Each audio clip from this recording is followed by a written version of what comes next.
Mesdames et messieurs, bienvenue et merci de suivre les informations sur RTI1. Voici les titres de cette édition.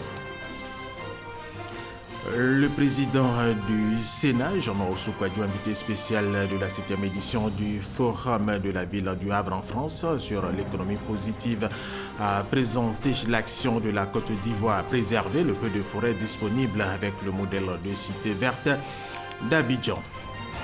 La 14e Assemblée générale du Forum des administrations fiscales ouest-africaines s'est ouverte jeudi dernier ici à Abidjan autour du thème mobilisation des ressources domestiques en Afrique de l'Ouest, la fiscalisation des secteurs informels et miniers. Les détails avec Jean-Luc Bango Kwame dans quelques instants. Et puis l'ancien président ivoirien Laurent Gbagbo et Charles Blé Goudé se retrouvent à nouveau devant les juges de la Cour pénale internationale, CPI, ce lundi 1er octobre, à la demande de leurs avocats qui demandent leur sortie de prison. Rappelons qu'ils sont jugés pour crimes contre l'humanité dans la crise post-électorale en Côte d'Ivoire.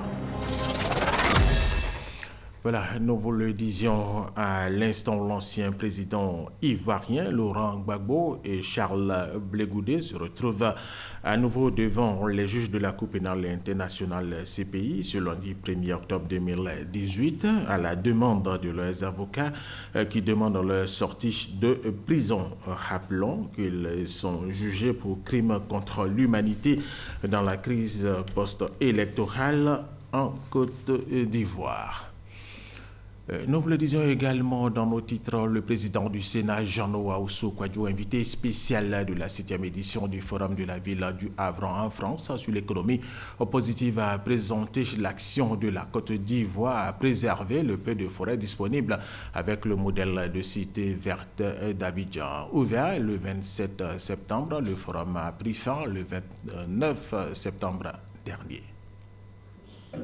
Jacques Attali, président de Positive Planète, Michel Saban, présidente du Fonds vert R20, personnalités engagées dans la protection de la planète, étaient présentes au 7e Forum international de l'économie positive du Havre en France. Pour sa première participation, la Côte d'Ivoire, sur la question de l'environnement, a présenté l'exemple de la conservation de la forêt à travers la cité verte à Abidjan. La délégation ivoirienne était conduite par le président du Sénat ivoirien, Jean-Noël Oussou-Kouadio. Nous sommes venus, nous avons rencontré des personnalités de haut niveau, des grands penseurs, des maires, des présidents de conseils régionaux et des personnes qui travaillent pour l'avenir. Qu'est-ce que nous réservons aux générations futures? Comment est-ce que nous devons préserver l'environnement pour que dans 100 ans, 200 ans, les enfants qui vont naître puissent avoir un cadre d'épanouissement idéal. Voici ces questionnements. Le Sénat ivoirien entend s'approprier. On ne va pas voter que les lois, mais nous allons agir, voir comment on peut impacter sur l'action des collectivités territoriales, des collectivités locales en Côte d'Ivoire. Au Forum du Havre, plus de 5000 participants ont enregistré l'une des solutions de l'économie positive en Afrique. C'est le projet de l'agroforesterie d'Odiéné qui œuvre pour le développement des activités de lutte contre le changement climatique. Nous sommes lundi 1er octobre 2018, 4e jour de la campagne pour les élections locales ici en Côte d'Ivoire. Il s'agit des municipales et des régionales sur l'ensemble du territoire ivoirien. Les candidats et leurs états-majors s'activent pour remporter ces élections le 13 octobre prochain. Autre titre de cette édition, la 14e Assemblée générale du Forum des administrations fiscales ouest-africaines s'est ouverte jeudi dernier ici à Abidjan autour du thème mobilisation des ressources domestiques en Afrique de l'Ouest, la fiscalisation des secteurs informels et miniers. Les détails de ce forum avec Jean-Luc Bango Kwame. C'est tout le gratin de l'administration fiscale sous-régionale qui s'est retrouvé à la faveur de cette 14e Assemblée générale du Forum des administrations fiscales ouest-africaines, FAFOA, plateforme d'échange et de partage d'expériences sur les problèmes fiscaux communs aux pays de la sous-région. Le FAFOA constitue un espace pour coordonner nos actions et renforcer notre coopération en matière fiscale afin de faire en sorte que les disparités entre nos pratiques et nos cadres juridiques n'offrent pas aux opérateurs économiques mal intentionnés ou malveillants des occasions de contourner nos législations et de se soustraire ainsi à leurs obligations fiscales dans un ou plusieurs pays de notre espace dans lequel ils exercent leurs activités. Il s'agit pour chaque pays de procéder lors de cette assise, où chaque participant alors a des renforcements de capacités et d'échanges d'expérience. Le regroupement au niveau régional ou continental comme WATAF devient une nécessité absolue. Pour cette 14e Assemblée générale, les administrations fiscales ouest-africaines ont choisi de réfléchir sur la fiscalisation des secteurs informels et miniers, deux secteurs qui posent les défis spécifiques aux économies de la sous-région. La question de l'élargissement de l'assiette fiscale par une meilleure répartition de l'impôt sur tous les acteurs redevables et par la fiscalisation de toutes les niches fiscales est aujourd'hui au cœur des préoccupations des pays de la sous-région. Cette préoccupation prend une importance particulière pour nos pays, alors même que se réduit l'aide au développement et que les ressources naturelles minières dont regorge le sous-sol de quasiment tous les pays de la région font l'objet de beaucoup d'intérêt. La thématique de la fiscalisation des secteurs informels miniers a fait l'objet de deux panels. Créée en 2011, la FAFOA est composée des administrations fiscales des États membres de la CEDEAO et œuvre à leur efficacité et à l'amélioration de la prestation des services publics. Ouvrons le chapitre éducation de cette édition. La ministre de l'Éducation nationale, de l'enseignement technique et de la formation professionnelle, Kandia Camara, a procédé samedi dernier à la distribution de 3 974 kits scolaires d'une valeur de plus de 100 millions de francs CFA à Gbon, localité de la région de la Bagoué. Ces kits scolaires vont soulager les parents d'élèves et vont permettre aux élèves de travailler aisément et avoir de bons résultats. Soro Wodjantele Lonsina, Godefroy, Okambawa. 3 974 kits et manuels scolaires distribués dans la localité de Gbon, située dans la région de la Bagoué.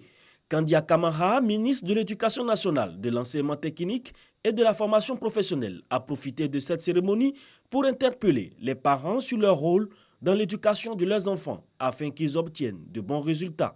Chers parents d'élèves, je vous engage à prendre le plus grand soin des kits offerts aujourd'hui à vos enfants. Jetez-y un coup d'œil chaque soir après les classes. Ainsi, vous vous assurerez de leur qualité et faisant d'une pierre deux coups, vous pourrez suivre le travail scolaire de vos enfants. Ces kits et manuels scolaires viennent ainsi alléger la charge des parents d'élèves. Des ouvrages qui donnent l'opportunité aux élèves d'exceller en classe. Vous nous permettez de commencer l'année scolaire dans de très bonnes conditions et vous soulagez ainsi tous nos parents. Pour cette année scolaire 2018-2019, plus de 4 millions de kits et manuels scolaires d'un montant de 14 milliards de francs CFA ont été distribués sur tout le territoire national. L'ambassade du Liban en Côte d'Ivoire soutient le système éducatif ivoirien. 3 000 kits scolaires d'une valeur de plus de 20 millions de francs CFA ont été remis à des établissements publics du district d'Abidjan. Nous allons rester avec Soro Wodjantele Lansina et Godefroy Okambawa. L'ambassade du Liban en Côte d'Ivoire donne un coup de pouce à l'école ivoirienne. Elle offre 3 000 kits et fournitures scolaires à des établissements préscolaires et primaires publics d'Abidjan. Un don d'une valeur de 20 millions de francs CFA. Makori est l'une des communes du district d'Abidjan à avoir reçu ces kits. Abi Raoul, maire de la commune, apprécie ce geste de la communauté libanaise de Côte d'Ivoire. La communauté libanaise est une communauté très importante à Makori. Donc renouveler mes remerciements et leur dire que nous sommes vraiment ensemble. L'ambassade du Liban en Côte d'Ivoire, à travers ce don, vient ainsi apporter son soutien au système éducatif pour la réussite de l'année scolaire 2018-2019. L'emploi jeune en partenariat avec un cabinet de recrutement de la place organisée du 28 au 29 septembre dernier, la 3e édition du Forum des stages à l'espace sera UEMOA au plateau. Ce Forum des stages a pour objectif de faire la mise en relation entre les jeunes diplômés et les entreprises. Susciter la rencontre entre demandeurs d'emploi et chefs d'entreprise pour informer les entreprises sur les compétences disponibles et faciliter l'insertion des jeunes diplômés, c'est l'objectif de la 3e édition du Forum des stages, panel, ateliers et visites de stand pour faire connaître aux demandeurs de stages et emploi les techniques de recherche d'emploi et les méthodes pour entreprendre. On a vraiment une responsabilité, nous, en tant qu'entreprise du secteur privé, de s'investir auprès des jeunes Ivoiriens. On pense sincèrement que les jeunes Ivoiriens ont un rôle essentiel à jouer dans le développement de l'économie ivoirienne et même de la sous-région en Afrique. Et pour cela, il faut donner des outils, il faut davantage les outiller pour trouver des emplois, pour pouvoir se former et surtout les rendre conscients du rôle qu'ils ont à jouer en tant que futurs leaders du pays. Le Forum des stages donne l'opportunité à plus de 2500 jeunes de se rapprocher du marché du travail. Ce qui m'a plu, c'est que ce sont des conseils véritablement pratiques et que chacun peut adapter en fonction de sa situation. Je retiens qu'à partir de zéro, nous pouvons créer notre entreprise. Il suffit seulement d'avoir le développement, l'envie et puis la persévérance. En marge des visites de stand et des rencontres B2B, les panels ont suscité un intérêt particulier auprès des visiteurs. Bientôt 1000 logements pour les enseignants des universités de Côte d'Ivoire. Cela à travers le projet Cité Sénèque, projet de coordination nationale des enseignants, chercheurs et chercheurs de Côte d'Ivoire. Il permettra de construire 1000 logements sur 38 hectares à Bungeville pour les enseignants du supérieur. Ce projet, il faut le rappeler, va s'étendre sur 5 ans. Les 100 premiers logements seront disponibles en 2019, nous dit Issa Yeo. Résoudre définitivement la question du logement des enseignants du supérieur. C'est l'ambition affichée par la coordination nationale des enseignants-chercheurs et chercheurs de Côte d'Ivoire, Sénèque. À travers le projet Cité Sénèque, cette coordination va construire 1000 logements sur une superficie de 38 hectares à Benjerville. Ce projet qui va s'étendre sur 5 ans est le fruit d'un protocole d'accord entre la Sénèque, une société de la place, et l'ambassadeur de Côte d'Ivoire en Chine. Les 100 premiers logements seront livrés en 2019. Le projet Cité Sénèque bénéficie du soutien du ministre de l'Enseignement supérieur et de la Recherche scientifique. Autre sujet, la célébration de la journée mondiale du tourisme le 27 septembre dernier a été marquée à Yamoussoukro par des communications sur le tourisme et la transformation numérique. Les différents communicateurs ont fait ressortir le lien étroit entre le tourisme et le digital, puis tout le profit que le développement du tourisme pourrait engendrer. Charles Tatou, RTI Boaké. De nombreux secteurs, notamment les infrastructures, l'assainissement, l'énergie et les transports contribuent pleinement à la vie du tourisme. Avec ces différents domaines, le tourisme participe à la création d'emplois, favorise l'entente entre les cultures et rassemble les peuples. Mais pour l'atteinte de tout son potentiel, il faut des innovations technologiques, soutient l'Organisation mondiale du tourisme. À Yamoussoukro, la célébration de la Journée mondiale du tourisme a permis aux responsables de la direction régionale du tourisme et des loisirs de sensibiliser les acteurs des domaines impliqués dans le tourisme sur l'importance du digital dans le développement de leurs activités. La Côte d'Ivoire a des atouts pour aller vers une promotion touristique très forte. Cela suppose qu'on forme des professionnels du tourisme sur la base des nouvelles technologies, de l'intelligence nouvelle. Nous avons voulu associer les professionnels locaux de la communication et de la presse afin de les imprégner dans ce qu'on a appelé un press tour de tout ce qu'on peut voir comme site de curiosité touristique à Yamoussoukro. En retour, pour eux d'en faire le relais dans leurs différentes presses afin que les touristes potentiels, les Ivoiriens, les résidents, les non-résidents, puissent voir et venir effectuer le déplacement pour visiter Yamoussoukro. Si à Yamoussoukro, plusieurs activités ont meublé le programme de la célébration, à Dimokro, c'est seulement une conférence publique qui a marqué la sensibilisation. La célébration éclatée de la Journée mondiale du tourisme aura permis aux responsables locaux du tourisme de Yamoussoukro et de Dimokro de faire ressortir tout le profit que le développement du tourisme peut engendrer. Le paysage cinématographique et de l'audiovisuel est en plein essor en Côte d'Ivoire, vous le savez certainement, pour permettre aux producteurs de films d'avoir des financements suffisants. La conférence des producteurs audiovisuels de Côte d'Ivoire a organisé un atelier de formation pour amener les professionnels du métier à acquérir les rudiments nécessaires en matière de mobilisation de fonds. Davis Oyo, Wilfried Herman Djivé. Interprète 1 et 2, brouteur.com, Ma Famille, Kamissa.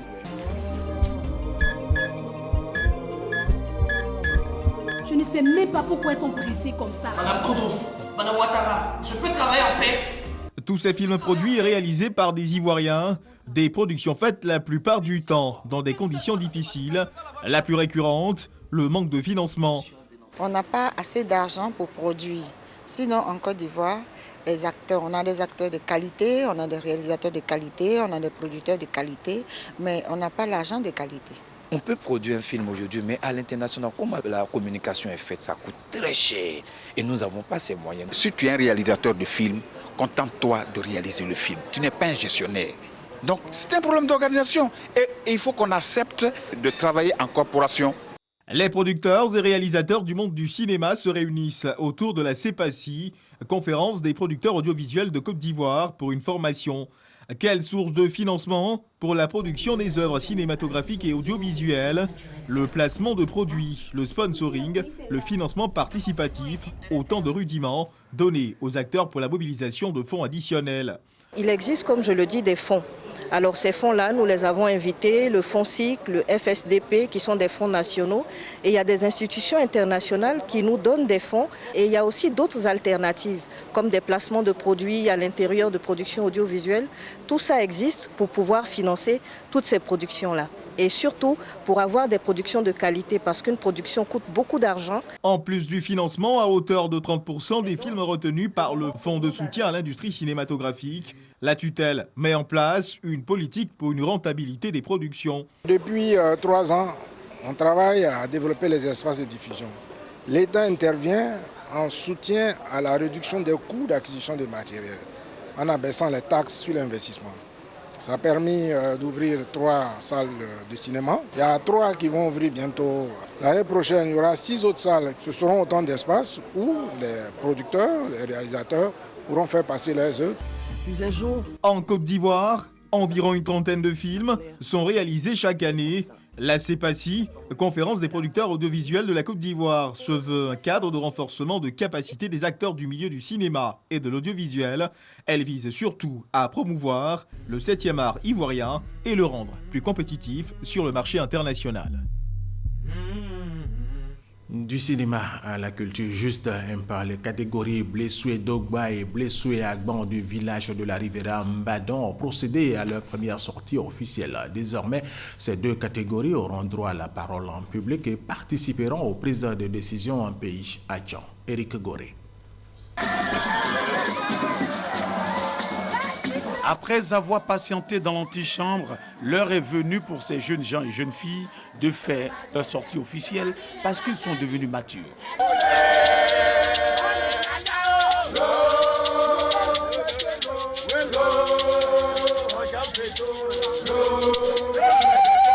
Eux, ce sont les catégories Blessoué Douba et Blessoué Agban. Ces nouveaux majeurs intègrent ainsi la cour des grands. Ils sont maintenant comptés comme membres à part entière de la société et ils ont droit à la parole, à la place publique.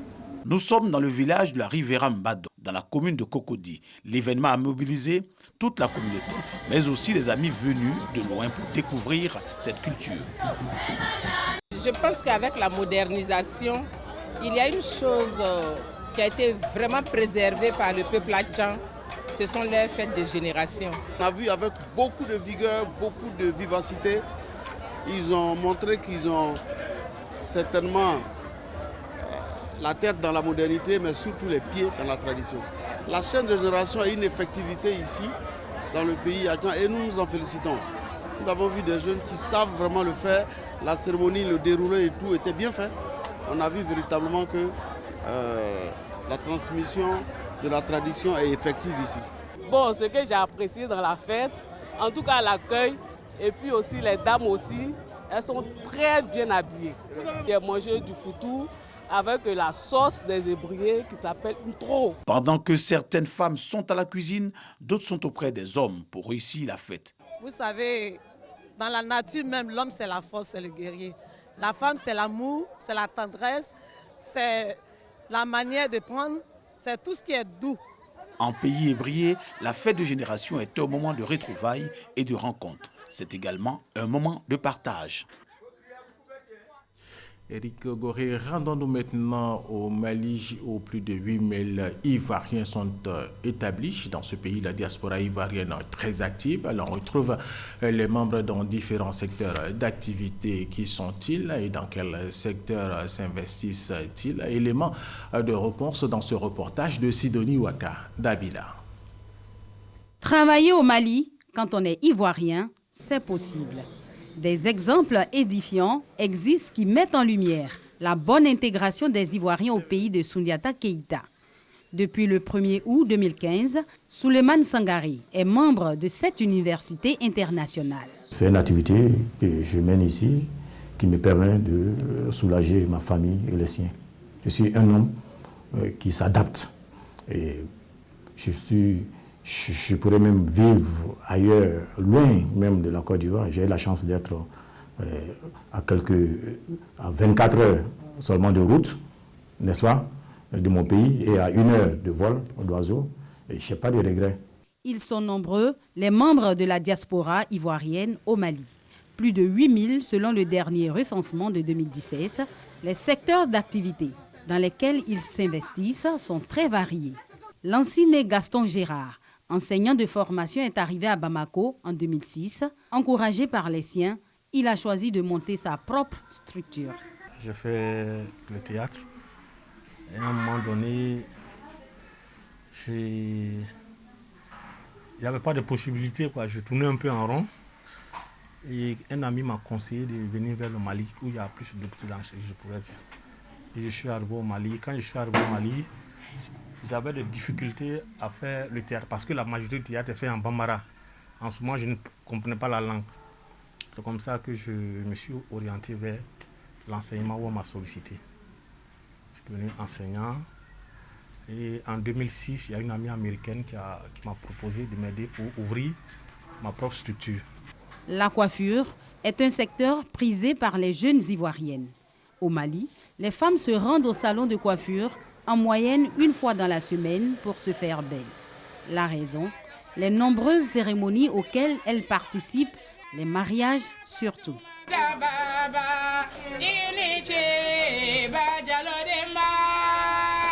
Chantal Nzi travaille à son compte dans ce salon de coiffure situé au marché Bakoji Koroni à Séi depuis 7 ans. Elle ne regrette pas son choix. Je suis venue voir mon oncle et j'ai vu que l'activité ici, ça va quoi. Ici, je m'en sors plus qu'en Côte d'Ivoire. Ça ne me donne plus le courage d'aller faire la coiffure en Côte d'Ivoire quand même. L'exemple de Chantal est suivi par plusieurs autres Ivoiriennes dans la capitale bamakoise. À quelques pas de ce salon, nous retrouvons une autre Ivoirienne, Chantal Deli, commerçante d'Atiki. Chantal est arrivée au Mali grâce à son mari qui y travaillait. Elle ne l'a pas suivi sur le chemin du retour en Côte d'Ivoire. La semoule de manioc, appelée communément Attiéké, un des mets préférés des Ivoiriens, plaît également aux Maliens. C'est en moyenne près de 100 000 francs CFA que l'Ivoirienne gagne par jour avec ce commerce. Ça va 18 ans. Je suis venue ici, je n'ai rien à faire. Comme je suis Ivoirienne, dans ça, il me débrouille. Ça marche beaucoup mieux. Cette mère de 4 enfants n'est pas la seule à jouir des fruits de ce business dans ce marché. Il est 11 heures. Sa voisine, une autre Ivoirienne, vient d'achever sa vente. Adama Soro a préféré se lancer, lui, dans le showbiz. Le fait de travailler avant dans un projet, moi je travaille dans toutes les régions du Mali, à part Kidal et Tombouctou. Je parle bien Bambara, je connais bien toutes les zones. Et donc quand j'étais en mission, je voyais certains domaines qui étaient inexploités. Donc c'est ce qui a fait que je me suis dit, mais écoutez, on vient de la Côte d'Ivoire et là-bas, si on veut bien voir, comme on le dit, le réseau est saturé. Mais ici, il y a certains domaines d'activité. Je pense que si tu investis, donc ça fait que tu t'en sors. Il faut reconnaître que le milieu de la nuit ici, c'est nouveau. C'est nouveau aujourd'hui, les Maliens nous doivent ça. Hein. Cet ancien fonctionnaire international, reconverti en homme d'affaires au Mali, connaît aussi des succès dans la gastronomie et l'hôtellerie, l'imprimerie, l'informatique, mais beaucoup plus dans le secteur informel. Les Ivoiriens établis au Mali ne baissent pas les bras. Ils s'intéressent à tous les domaines d'activité, même si l'enseignement demeure le secteur où on retrouve le plus d'Ivoiriens au Mali, comme l'a indiqué le président de leur association. Sidonie Ouaka Davila a signé ce dossier. La Côte d'Ivoire et le Libéria entretiennent d'excellentes relations de coopération en vue de renforcer les acquis de cette relation qui s'est traduit par la normalisation des rapports entre les communautés transfrontalières, un projet dit de coopération transfrontalière entre les deux pays pour une paix durable et la cohésion sociale a vu le jour. Le bilan de cette coopération avec Sephora Zegui et Sidonie Ouaka Davila. Tensions, conflits, mauvaises relations entre populations ivoiriennes et libériennes le long des frontières communes ne sont plus que de vieux souvenirs. Il y a plus d'1 an, l'Organisation des Nations Unies a mis sur pied un projet conjoint de coopération transfrontalière entre les deux pays. Avant ce projet, il y avait des querelles. Depuis la venue de ce projet, lorsqu'il y a des petites querelles, on se retrouve au foyer des jeunes, que ce soit en Côte d'Ivoire ou que ce soit au Libéria, pouvoir discuter de ces problèmes-là et puis régler définitivement ces conflits. Ce projet-là, pour nous, en tout cas, nous a apporté beaucoup de plus, beaucoup de changements de comportement entre les jeunes de la Côte d'Ivoire et les jeunes du Libéria. Ce projet transfrontalier vise, entre autres, à réduire les tensions, prévenir les conflits et améliorer la sécurité des communautés. L'heure est maintenant à la revue finale pour faire le bilan global des résultats du projet afin de capitaliser les bonnes pratiques et consolider les acquis du processus de paix dans ces zones transfrontalières. La principale recommandation issue de cet atelier, c'est de mettre en place des stratégies de durabilité, d'appropriation de ce projet-là. Et cela passe évidemment par la recherche éventuellement d'autres ressources, mais aussi par l'engagement des gouvernements.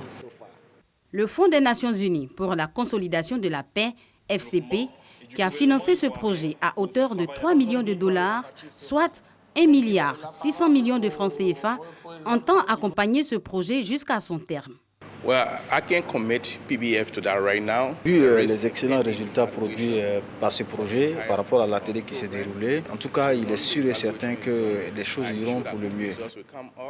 Le Fonds pour la consolidation de la paix, à travers ce projet, a permis le financement d'activités d'autonomisation des jeunes, telles que des activités socio-culturelles et des activités de rapprochement des communautés des deux pays, la Côte d'Ivoire et le Libéria. En bref, dans le monde, pour terminer, commençons par cette information. Le président de la Fédération internationale de football, FIFA, Gianni Infantino, a reçu hier dimanche le soutien de l'Afrique à sa réélection. C'est le président de la Confédération africaine de football, CAFA, Ahmad Ahmad, qui l'a annoncé à Sharm el-Sheikh, en Égypte.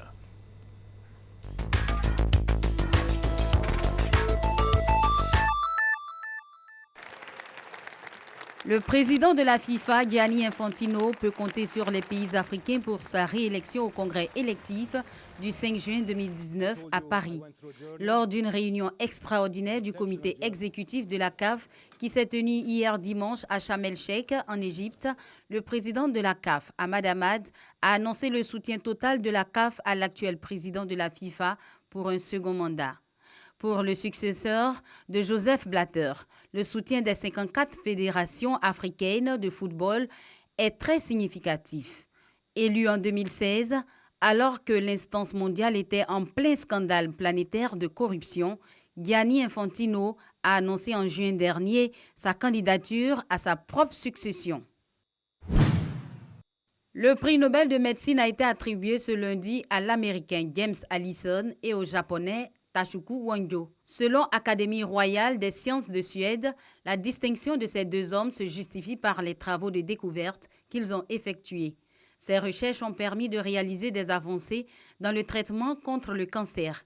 James Allison et Tasuku Wangyo ont montré comment différentes stratégies d'inhibition des freins du système immunitaire pouvaient être utilisées dans le traitement du cancer. Le Nobel de médecine est le premier des prix Nobel décernés chaque année. Les prix en sciences, littérature et paix ont été créés à l'initiative de l'inventeur de la dynamite, Alfred Nobel, et sont décernés depuis 1901. L'Iran a annoncé ce lundi avoir attaqué à l'aide de missiles balistiques un quartier général de terroristes en Syrie en représailles à l'attentat ayant visé le 22 septembre la ville iranienne d'Avaz. Les frappes ont visé la région de Boukamal, une localité située à l'est de la Syrie, près de la frontière irakienne. Le 22 septembre, 24 personnes avaient été tuées par un commando de 5 personnes ayant ouvert le feu à l'arme automatique sur un défilé militaire à Avaz, dans le sud-ouest de l'Iran. Cet attentat a été revendiqué par l'organisation État islamique, contre lequel l'Iran est engagé en Syrie aux côtés des autorités de Damas. Hugues Hervé Blé a supervisé cette édition. Merci aux techniciens, merci à la réalisation et à vous également de l'avoir suivi. Restez avec nous sur RTI1.